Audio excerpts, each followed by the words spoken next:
नगर इलाके में triple murder, पति ने अपनी पत्नी और 2 बच्चियों का मर्डर किया। जी हां, बड़ी खबर दिल्ली से आ रही है। पति प्रदीप ने अपनी पत्नी जयश्री और 5 साल और 7 साल की 2 बेटियों का मर्डर किया है।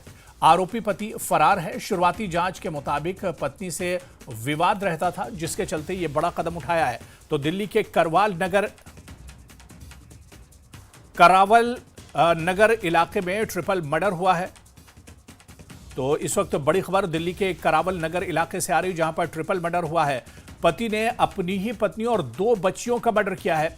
आपको बता दें कि पति प्रदीप ने अपनी पत्नी जयश्री और 5 साल और 7 साल की 2 बेटियों का मर्डर किया है। आरोपी पति फरार बताया जाता है। शुरुआती जांच के मुताबिक पत्नी से विवाद रहता था, जिसके चलते ये बड़ा कदम उठाया है। तो दिल्ली के करावल नगर इलाके में ट्रिपल मर्डर से जुड़ी बड़ी खबर। पति ने अपनी पत्नी और 2 बच्चियों का मर्डर किया है। वारदात के बाद आरोपी पति फरार बताया जाता है।